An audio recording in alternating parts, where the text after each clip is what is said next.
नमस्कार दोस्तों, स्वागत है आपका मेरे यूट्यूब चैनल कौटिल्य क्लासेस में।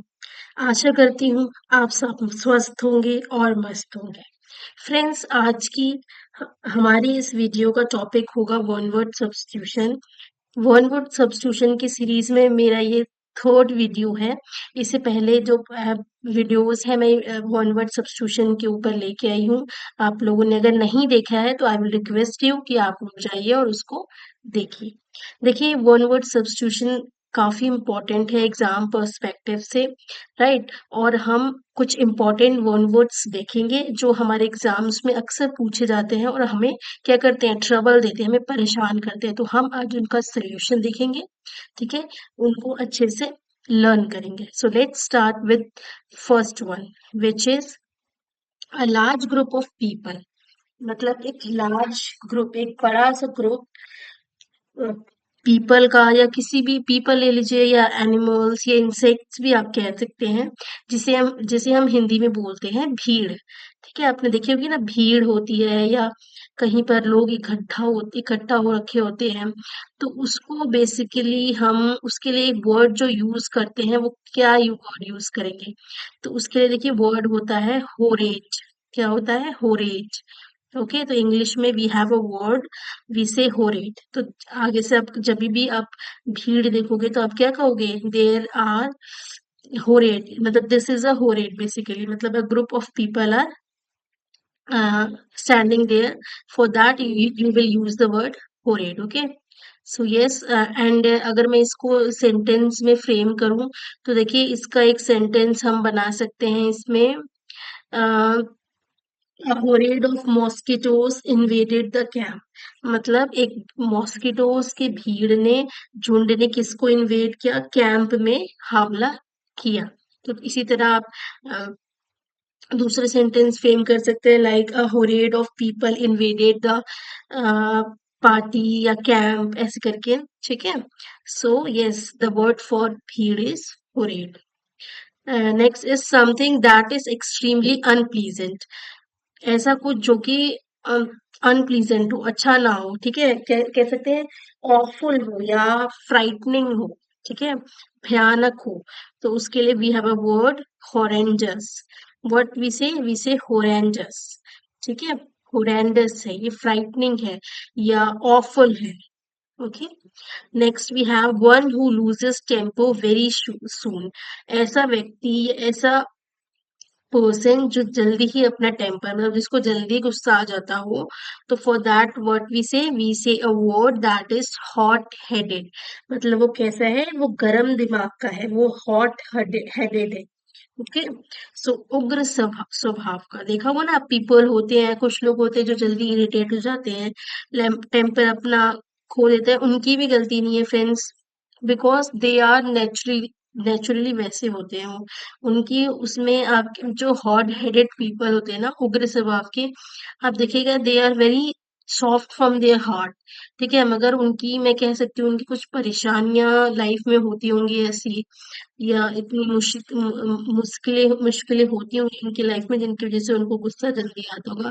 तो ऐसे लोगों पे मैं कहूंगी आप गुस्सा करने के बजाय, मैं तो आपको सजेस्ट करूंगी कि आप उन पे पिटी कीजिए, उन पे थोड़ी दया रखिए। ठीक है, बिकॉज आई कैन अंडरस्टैंड कि ये लोग थोड़े गरम दिमाग के इसलिए भी हो जाते हैं क्योंकि उनकी परेशानियां बहुत ज्यादा होती है लाइफ में। लाइफ हार्ड होती है लोगों के लिए, so that's the reason they are hot headed। okay, so yes, next is assembly or parliament in which no party has got clear majority।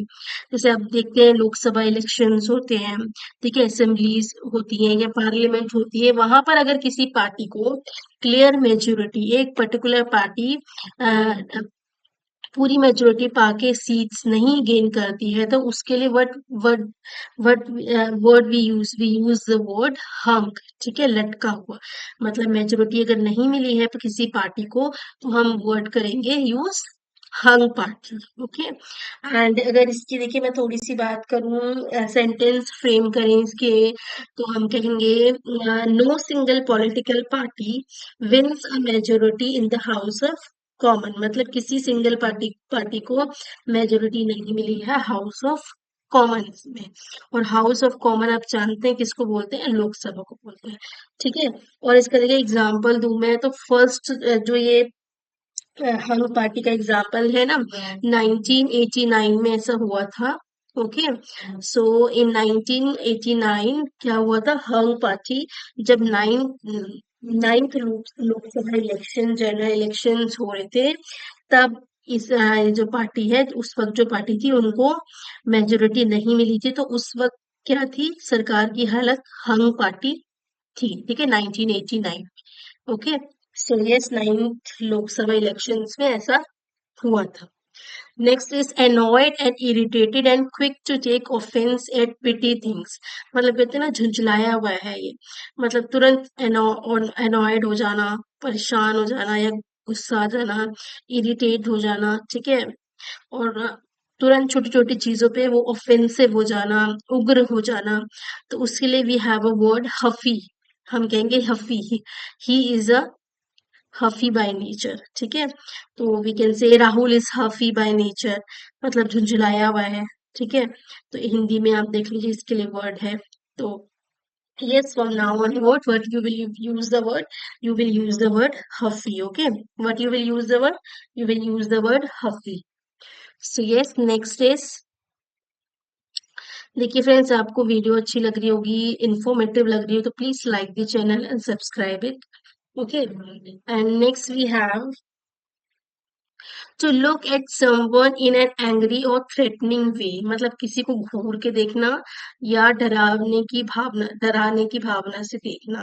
कहते ना ये घूर रहा था मुझे, या मुझे मतलब ऐसी आंखों से देख रहा था, थ्रेटन कर रहा था, तो उसके लिए we have a word glower. What do we use the word, glower. ठीक है, yes, glower we use the word. Next is one who eats too much, जो बहुत खाता है, कहते ना ये बहुत पेटू है, खाऊ है, भुक्कड़ है। we use the word ना, for that we have a particular word in English, we say gluten। तो आगे से आप बोलोगे what he is gluten, he is gluten मतलब वो पेटू है। और देखिए पेटू बोलोगे हिंदी में तो वो बेचारा बुरा मान जाएगा, उसको बुरा बुरा लग जाएगा। अगर आप इंग्लिश में बोलोगे ग्लूटन, देखिए तो उसको इतना बुरा भी नहीं लगेगा, आपकी पर्सनैलिटी भी अलग से दिखेगी। ठीक है, ये सुनो, तो इंग्लिश के ये जो वर्ड्स है, वन वर्ड सब्स्टिट्यूशन, इनको अपनी लाइफ में इंक्लूड कीजिए। जैसे मैं बार बार आपको कहती हूँ, it will enhance your personality to next level. Okay, so इन वर्ड्स को अपने डेली लाइफ का पार्ट बनाइए और ज्यादा से ज्यादा इसको यूज कीजिए। So yes, now onwards what you will use the word, you will use the word gluten।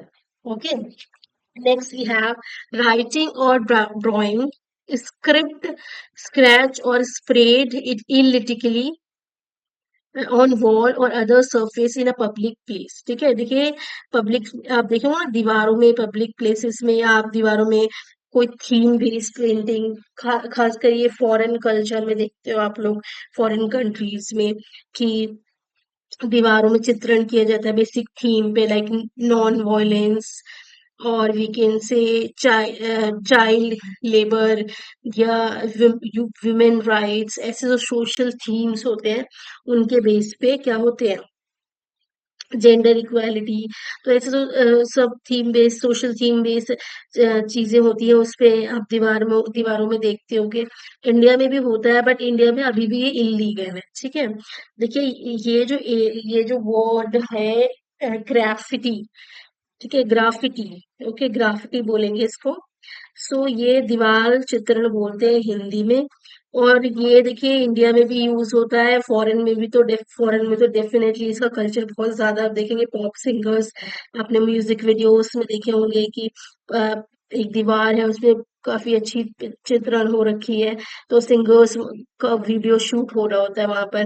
तो ऐसी चीजें आप देखते होंगे ये दीवारों पे बनी हुई। ठीक है, तो that is known as graffiti. ठीक है, इसका इतिहास देखिए जाने हम, तो ये बहुत टाइम पहले से आप देखते होंगे कि एंशियंट टाइम में हड़प्पा सिविलाइजेशन, ये केव्स में हो गए, गुफाओं में ये लोग चित्रण करते थे ना, तो वो लोग उस वक्त दीवारों की जगह केव में करते थे, गुफाओं में, या अपने घरों में करते थे। तो इसका इतिहास तो बहुत पुराना है। देखिए ये एंशियंट रोमन एम्पायर के समय से, एंशियंट इजिप्ट, ये ग्रीक के समय से चलता आ रहा है। बट मॉडर्न ग्रेफिटी की बात करें तो ये न्यूयॉर्क सिटी में शुरू हुआ था, ठीक है।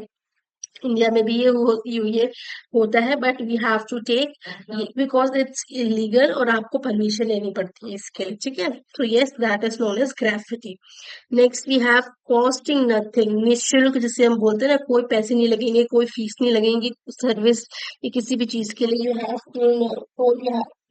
Have to pay, that is known as gratis, विसे ग्रेटिस, ठीक है। एंड अगर हम देखिए इसकी बात करें तो मैं सेंटेंस बनाऊं इसका, तो कहेंगे ड्रिंक्स वर ग्रेटिस, मतलब ड्रिंक्स वर फ्री, निशुल्क थे वो। या we can say every Wednesday the doctor provides medical treatment at her clinic gratis, मतलब हर बुधवार को डॉक्टर अपने मेडिकल क्लिनिक में फ्री सर्विस या ट्रीटमेंट देते हैं। तो ठीक है, उसके लिए we have a word gratis. Okay, next we have one who is easily deceived, मतलब जिसको अचानक, मतलब जल्दी क्या कर सके, आसानी से धोखा दे दे या बहला फुसला सके, तो उसको बोलते हैं गलिए बलिए। तो आसानी से बहलाया जा सकता है या ट्रिक्ड किया जा सकता है, उल्लू बनाया जा सकता है। For that we have word gullible, ठीक है। So next we have a strong blast of wind, मतलब कहते हैं ना तेज हवा का झोंका, हवा का झोंका जिसे हिंदी में बोलते हैं। तो आगे सब क्या बोलेंगे, gust of wind. Okay, what you will say gust of wind. अब देखिए इसकी सेंटेंस में हम फ्रेम करें, देखिए अगर आप फ्रेंड्स, आपको सेंटेंस फ्रेम करना है, ठीक है, कमेंट सेक्शन में आप दीजिएगा, वीडियो के नीचे कमेंट सेक्शन में इनके जो मैं वर्ड बता रही हूँ इनकी इनके सेंटेंस फ्रेम करने की कोशिश कीजिए, because that's how you will क्या करेंगे, आप अपने माइंड में इसको परमानेंटली फीड कर पाएंगे, ठीक है।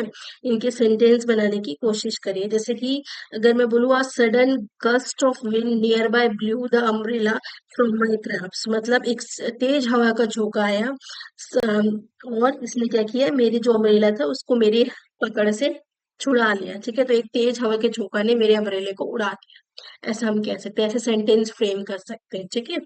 सो यस, देखिए वर्ड्स काफी इंपॉर्टेंट है, ठीक है। बाबा इस वीडियो में या अपने नोट्स में इसको रिवाइज कीजिए, and definitely you will see these words in your exam, in whichever या whatever exam you are preparing for, उसमें आप डेफिनेटली इन वर्ड्स को देखेंगे, ठीक है। और ये आपकी वोकैब को भी इनहेंस करेंगे, आपकी वोकैबुलरी को भी बढ़ाएंगे, ठीक है। So as an English learner आपको इनहेंस करेंगे। Next we have a building in which aircraft are housed, कहते हैं ना घर जिसमें क्या किसके रखे जाते हैं, एयरक्राफ्ट को रखा जाता है, ठीक है। देखिए जो एयरक्राफ्ट होता है, ऐसा तो है नहीं वो कहीं भी हम रख सकते हैं, you know that they are big in size, ठीक है। तो उस उनको जो रखने की एक पर्टिकुलर जगह होती है उसको बोलते हैं हैंगर। अब ये हैंगर वो वाला नहीं है जिसमें कपड़े रखे जाते हैं, ठीक है, जिसमें कपड़े टांगते हैं जो घर में होते हैं ना ऐसे, तो ये वाला हैंगर नहीं है वो, ये एक पर्टिकुलर हाउस होता है जिसमें एयरक्राफ्ट को रखे जाते हैं। तो this is known as hangar, and it is not hanger of this one, ठीक है। दिस वन हैंगर नहीं है, ये दूसरा हैंगर है, ठीक है। Next we have a lengthy and aggressive speech address to a large assembly, एक बड़ी असेंबली, बड़ी सभा से बोलते हैं ना, उसमें आप अगर प्रभावशाली भाषण दें तो उसको हम क्या बोलते हैं, for that we have a word harangue, क्या बोलेंगे, हैरेंगी, ठीक है। अब देखिए देखते हैं आप देखते होंगे नरेंद्र मोदी जी भाषण देते हैं, या हमारे जो और हमारी मंत्री हैं उनके भाषण आपने सुने होंगे। तो वो काफी एग्रेसिव तो नहीं, काफी लेंदी और प्रभावशाली होते हैं, बट एग्रेसिव स्पीच भी आप देते हो तो उसको बोलते हैं हैरेंग, ठीक है। देखिए something, somebody that foretells the coming of something, मतलब ऐसा कोई जो आने के किसी चीज या किसी समय के आने का संदेश देता हो, उसके लिए आप क्या वर्ड यूज करते हैं, उसके लिए हम बोलते हैं हार्बिंगर, ठीक है, हार्बिंगर। देखिए अगर मैं यहाँ पर एग्जाम्पल दूं, ठीक है, तो वी कैन से कि the cuckoo is a harbinger of nature. तो कुकू क्या है? संदेश वाहक है। देखिए, अब जानते हैं ना जी, कुकू होते हैं, कोयल जब गाना गाते हैं तो हमें मतलब हमें ही आइडिया लग जाता है कि क्या होने वाली है। ये दिस स्प्रिंग आने वाला है, कहते हैं ना, कोयल कोयल गाना गा रही है या चिड़िया चहक रही हैं, तो हमें इससे संदेश मिलता है कि yes, spring is about to come. तो इसी तरह जो किसी चीज के आने का संदेश दे हमें, ठीक है, तो उससे क्या होता है, हमें उसको बोलते हैं हार्बिंगर।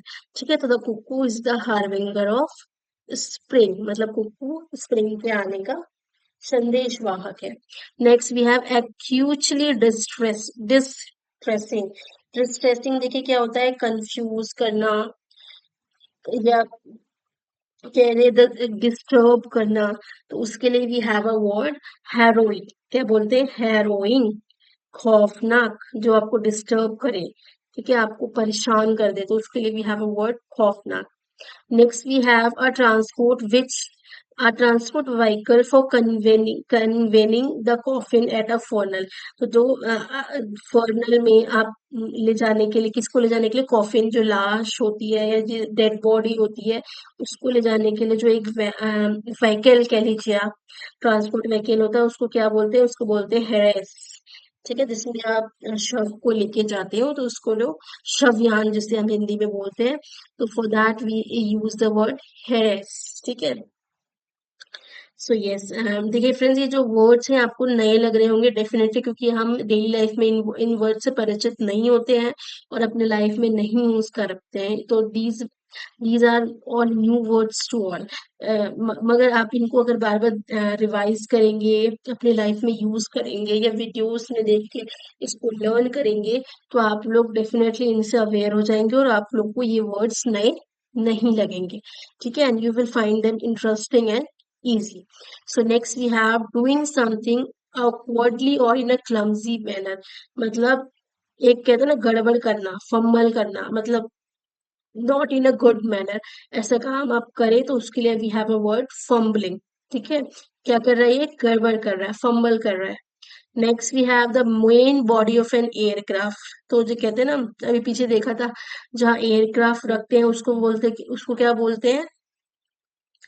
उसको बोलते हैं हैंगर। जैसे मैंने आपको पीछे बताया था कि जहाँ एयरक्राफ्ट रखे जाते हैं, उस स्पेस को, उस एरिया को बोलते हैं हैंगर। अब जो मेन बॉडी होती है ना एयरक्राफ्ट की, जहाँ बेसिकली जो लोग, जैसे क्रू मेंबर बैठते हैं या पैसेंजर्स बैठते हैं, उनको कैरी किया जाता है।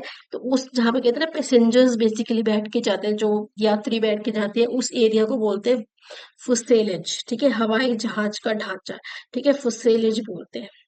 Next we have one who walks on ropes. आपने देखा होगा, रस्सी पे, सर्कस पे आप देखते हो या रोड शो में आप देखते हो, रस्सी पर चलते हैं लोग, नाटक करते हैं, नाट करते हैं, रस्सी रस्सी पर चलने वाले जो नाटककार होते हैं, जैसे आप पिक्चर में ये देख सकते हो। ठीक है, तो इसको हम क्या बोलते हैं? फुनैम्बुलिस्ट। ठीक है, फुनैम्बुलिस्ट क्या होते हैं? वो व्यक्ति, उन व्यक्तियों को हम बोलते हैं funambulist. Okay, next we have a brave, noble minded और सिवैलरियस मैन। ऐसा आदमी जो वीर हो, ठीक है, नोबल माइंडेड हो, मतलब तो क्या हो, अच्छे दिमाग का हो। ठीक है, तो वी कैन कह सकते हैं अच्छे दिमाग वाला, नोबल दिमाग वाला। ठीक है, उसके अलावा वो क्या हो, वो सिवैलरस भी हो। सिवैलरस का मतलब होता है उदार या जेनरस। ठीक है, तो ऐसे व्यक्ति को हम इंग्लिश में बोल, हिंदी में तो वीर बोलते हैं ना, तो आगे से आप वीर व्यक्ति के लिए क्या यूज करोगे? गैलेंट। क्या यूज करोगे? Gallant. Okay, so yes, next is to express in an unclear way. मतलब अस्पष्ट, मतलब समझ ही नहीं आया क्या बोल रहा है, क्या नहीं बोल रहा है, एक्सप्रेस ही नहीं कर पाया अपने आप को, अनक्लियर है लोगों को, तो उसको बोलते हैं ग्रैम्बल्ड। ठीक है, what do we use the word? We use the word garbled. Okay, so next we have the art and practice of cooking and eating good food. मतलब वो कला या प्रैक्टिस जिसमें हम अच्छा खाना खाते हैं या पकाते हैं, उस कला को बेसिकली एक नाम दिया गया है, उसको हम बोलते हैं गैस्ट्रोनॉमी। क्या बोलते हैं? पाक कला या गैस्ट्रोनॉमी। ठीक है। अब देखते हैं ना, जो शेफ लोग होते हैं, मास्टर शेफ होते हैं, या आपने संजीव कपूर जी को देखा आपने, वो क्या करते हैं, उनकी एक कला है, आर्ट है अच्छा खाना पकाने की, और ऑब्वियसली जब वो पकाते हैं तो खाते ही होंगे, तो उसको हम बोलते हैं gastronomy. Okay. Next we have a person who repairs broken window glasses. तो जो विंडो ग्लासेस होते हैं टूटे हुए, उनको रिपेयर करने वाले आदमी को क्या बोलते हैं? ग्लेजर। क्या बोलते हैं? कांच का काम करने वाले व्यक्ति को बोलते हैं ग्लेजियर। ग्लेजर, ग्लेजर, ग्लेजर, क्या बोलेंगे आप? ग्लेजर। ठीक है, कांच का काम करने वाला। Next we have in a threatening manner, डराने वाले तरीके से, तो for that we have a word ghastly, खौफनाक रूप से। घैस्टली, घैस्टली, क्या बोलते हैं? घैस्टली, खौफनाक रूप से। A part of the city is faced by slum area।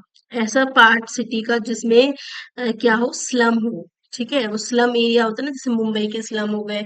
Her cities में बेसिकली वी हैव स्लम। जरूरी नहीं है कि सबके पास पक्के घर हों, सब अच्छे घरों में रह रहे हो। देखते होंगे लोग रोड पे सो रहे हैं। ठीक है, कि इनके कच्चे घर झोपड़ी है, तो कभी कोई ट्रांसपोर्टेबल घरों में सो रहे हैं। ये स्लम एरिया में आप वीडियोस देखते होंगे कि उनके एक ही कमरे में किचन है, पंखा है, वगैरह वगैरह। Toilets are so small in a very bad condition. तो वैसे एरिया, जो झोपड़पट्टी बस्ती में वो लोग रहते हैं ना, तो उसके लिए वी हैव अ वर्ड घीचो। अब देखिए, मैं यहाँ में एक एग्जांपल दे रही हूँ आप लोगों को, कि ये जो ये मुमरा है ना, ये बेसिकली इंडियाज लार्जेस्ट मुस्लिम घीचो है। ठीक है, इंडियाज लार्जेस्ट मुस्लिम घीचो कौन है? मुम्बरा। अब मुम्बरा कहाँ है? ये मुंबई में है। ठीक है, मुंबई में बेसिकली ये आउटस्कर्ट में है, 16 किलोमीटर फ्रॉम मुंबई।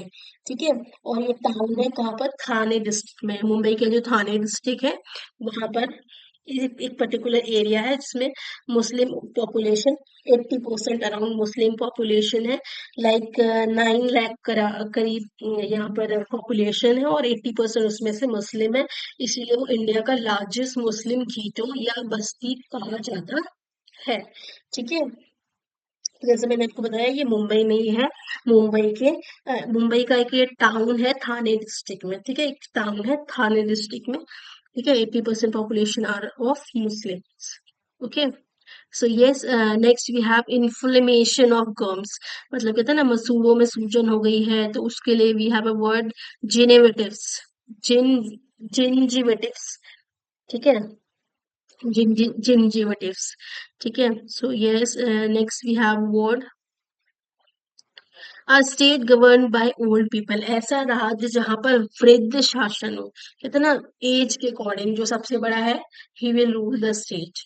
ठीक है, तो ऐसे आप देखते हैं कि अभी कंट्रीज में, पहले के in older days it was a very common practice. ठीक है, कि जो एज वाइज सबसे बड़ा होगा, उसको हम क्या करेंगे?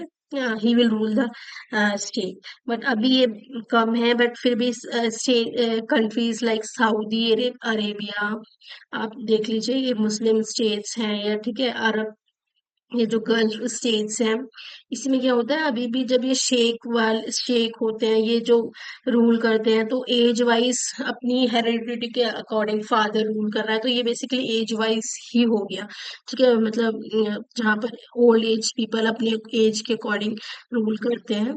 ठीक है, so that is known as gerontocracy. ठीक है, सो नेक्स्ट वी हैव, देखिए फ्रेंड्स, अगर आप लोग को वीडियो पसंद आ रहा होगा, please I would like you to share the video, like the video and subscribe the channel. Okay, so next we have one who runs away from justice और द लॉ। ऐसा व्यक्ति जो जस्टिस के law से भाग रहा हो, कहते हैं ना, भगोड़ा है ये।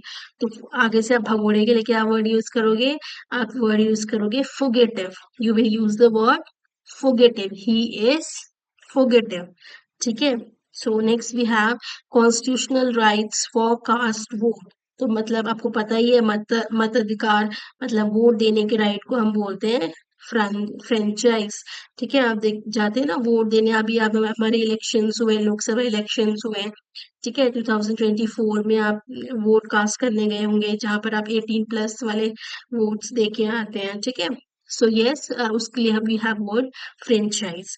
Next we have an entrance hall in a building use by public specially of hotel और थिएटर। ठीक है, बरामदा जिससे कहते हैं ना, आगे का जो मेन रूम के आगे का जो गैलरी होता है, एरिया होता है, जहां पर लोग क्या करते हैं, यूज करते हैं। ठीक है, बेसिकली होटल और थिएटर में जो आगे एरिया छोटा होता है, बरामदा जिसे हिंदी में बोलते हैं। For that we have word foyer, आगे से आप बोलेंगे फोयर। ठीक है, next we have something that is to your advantage but happened by chance, जिसके लिए आपने सोचा नहीं था। ठीक है, you have not prepare it for it, या आपने कोशिश नहीं की थी कि ये एडवांटेज मुझे मिले, बट क्या हुआ, अ, वो आपको मिला, तो उसके लिए आप क्या यूज करते हैं कि हाँ हम भाग्यशाली थे, हमें वो भाग्य से मिला है। For that we have a word fortuitous. ठीक है, क्या बोलेंगे, फोर्टियूटियस। ठीक है, next we have a period of 2 weeks, 2 सप्ताहों के समय को वो हम बोलते हैं फोर्टनाइट। क्या बोलते हैं, Fortnite.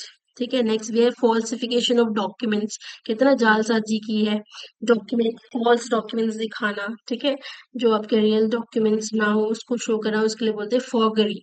We have a word foggery.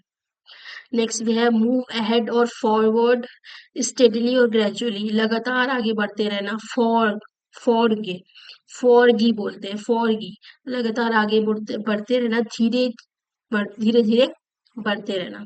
Next we have ability to see what might happen in the future, कहते हैं अग्रदृष्टि, मतलब आगे क्या होने वाला है उसके उसको आप अगर देख पाते हो, तो उसके लिए आप वर्ड बोलते हैं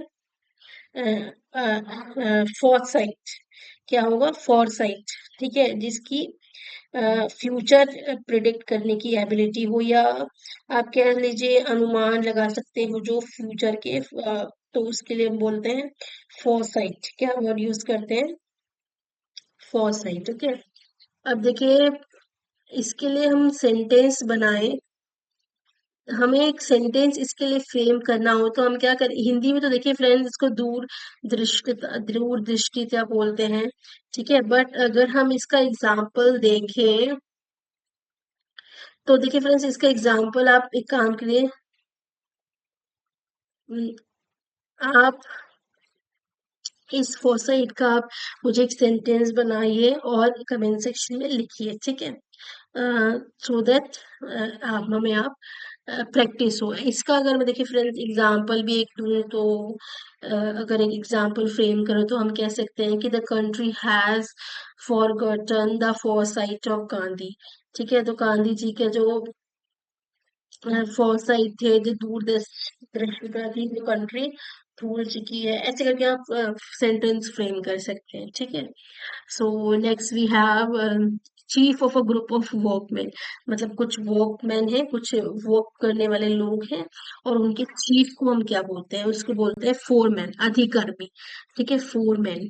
for that we have a word foreman. तो वो नेक्स्ट है to struggle helplessly without any help, अगर हम स्ट्रगल कर रहे हैं, मेहनत कर रहे हैं, और कहते हैं ना परेशान हो रहे हैं, तो वी हैव वर्ड फ्लंडर, घबरा जाना, flounder. So next we have a person who sells and arrange cut flowers, ऐसा व्यक्ति जो बेचता हो या अरेंज करता हो कट फ्लावर्स, मतलब कट फ्लावर्स मतलब इंडिविजुअल फ्लावर्स या कटे हुए फ्लावर्स को जो बेचने वाला व्यक्ति है, जिसके ना हिंदी में बोलते हैं फूल वाला। तो for that we have English word florist. ठीक है, तो फ्लोरिस्ट होते हैं। ठीक है, जैसे आप देखते होंगे कि हर सिटी में फ्लोरिस्ट होते हैं, they are selling the flowers. ठीक है, so yes friends, these were the important one word substitution। ठीक है, इनको रिवाइज करिए जितने हो सके, जितने अच्छे से आप इनको अपनी लाइफ में इन्वॉल्व करते हैं, यूज करते हैं, दैट विल बी उतना ही ये आपके लिए बेनिफिशियल होंगे। ठीक है, सो यस, अगर आप लोग को वीडियो इंफॉर्मेटिव लगी हो, अच्छी लगी हो, please like the channel and subscribe it. ठीक है, मैं ऐसे ही वीडियोस आप लोगों के लिए लेके आती रहूंगी, और इम्पोर्टेंट इंफॉर्मेटिव वीडियोस मैं आप लोगों के लिए लेके आती रहूंगी, जो आपके आने वाले कॉम्पिटिटिव एग्जाम्स में या डेली लाइफ में भी आपको हेल्पफुल रहेंगे। So yes, thank you for watching the video. Till then, bye bye, take care.